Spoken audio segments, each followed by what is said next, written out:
सभी भक्तों को नमस्कार, सभी छोटू को बहुत बहुत आशीर्वाद। मेरे चैनल में आपका स्वागत है। और आज गाना चाहती हूँ मैं, बहुत यज्ञ का बहुत ही सुंदर एक गाना है और इसमें जीवन सफल हो सकता है अगर हम इन बातों पर अमल करें तो ये सुंदर सा यज्ञ का गाना है। होता है सारे विश्व का कल्याण यज्ञ से, होता है सारे विश्व का कल्याण यज्ञ से, जल्दी प्रसन्न होते हैं भगवान यज्ञ से, जल्दी प्रसन्न होते हैं भगवान यज्ञ से। ऋषियों ने ऊंचा माना है इस स्थान यज्ञ का, ऋषियों ने ऊंचा माना है इस स्थान यज्ञ का, भगवान का यह यज्ञ है भगवान यज्ञ का, जाते हैं देवलोक में इंसान यज्ञ से, जाते हैं देवलोक में इंसान यज्ञ से, जल्दी प्रसन्न होते हैं भगवान यज्ञ से, जल्दी प्रसन्न होते हैं भगवान यज्ञ से। तो यज्ञ से भगवान प्रसन्न होते हैं। दूसरी कड़ी है, जो कुछ भी डालो यज्ञ में खाते हैं अग्निदेव, जो कुछ भी डालो यज्ञ में खाते हैं अग्निदेव, एक एक के बदले 100 दिलाते हैं अग्निदेव, एक एक के बदले 100 दिलाते हैं अग्निदेव, पैदा अनाज करते हैं भगवान यज्ञ से, पैदा अनाज करते हैं भगवान यज्ञ से, जल्दी प्रसन्न होते हैं भगवान यज्ञ से।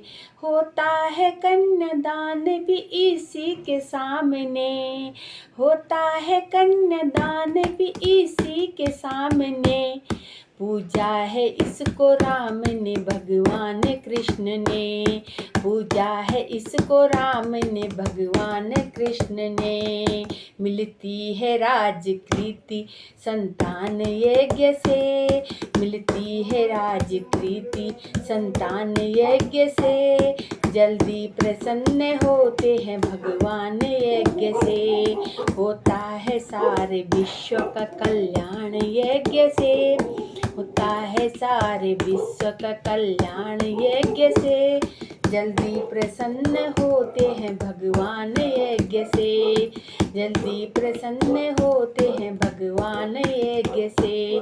चाहे अमीर है यदि चाहे गरीब है, चाहे अमीर है यदि चाहे गरीब है, जो नित्य करते यज्ञ वे खुश नसीब है, जो नित्य करते यज्ञ वे खुश नसीब है, मिलती है राजकीर्ति संतान यज्ञ से।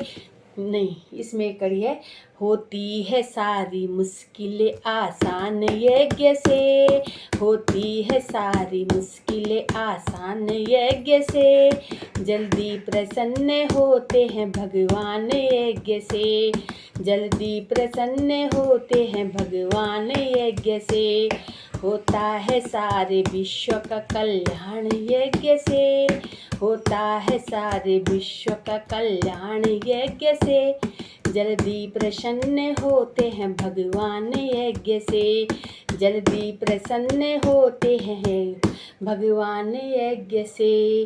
तो जल्दी प्रसन्न होते हैं भगवान यज्ञ से।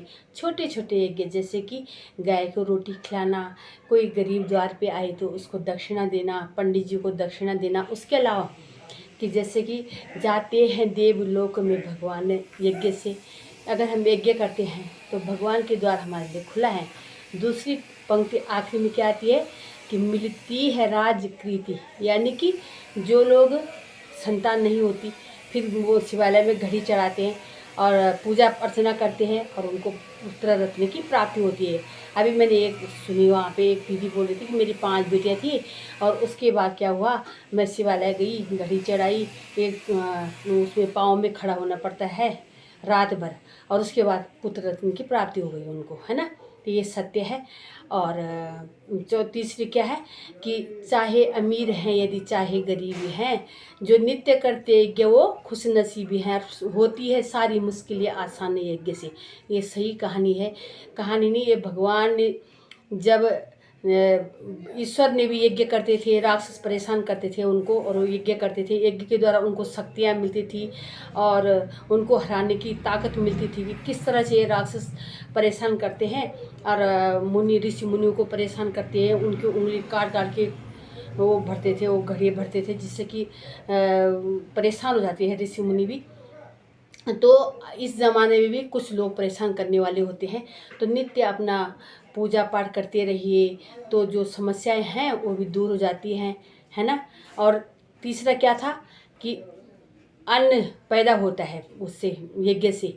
कि ये कहानी भी सत्य है कि जब बारिश नहीं होती थी और पूरे गांव वाले, हमारे खुद गांव में 12 गांव पूजा अर्चना करते थे शिवालय में, और घर आते थे, और झमाझम बारिश होती कि अनाज की उत्पत्ति होती थी। क्योंकि उस ज़माने में अनाज नहीं होता था और वो दुकानें रामनगर लैंसीडोन दूर दूर होती थी, और उसी खेती पे लोग निर्भर रहते थे। तो जब यज्ञ करते थे कि हे भगवान हम क्या करें, और ये तो अकाल पड़ जाएगा, हम क्या खाएंगे, तो उसके लिए पूजा अर्चना होती थी, बहुत बारिश होती थी, बहुत अनाज उत्पन्न होता था, है ना। तो ये है कि सारी मुश्किलें आसान हो जाती हैं और मनुष्य पूजा अर्चना करके देवलोक में प्राप्ति होती है। तो हमें नित्य पूजा अर्चना करनी चाहिए। और आपको ये वीडियो कैसी लगी, क्योंकि लंबी हो जाती है, फिर आप लोग देख नहीं पाओगे, कहोगे कि कितना बोल रही है। तो मैं यहीं पे एंड करती हूँ। आपको अच्छी लगे तो लाइक करें, सब्सक्राइब करें, वीडियो को शेयर करें। बहुत बहुत नमस्कार, धन्यवाद।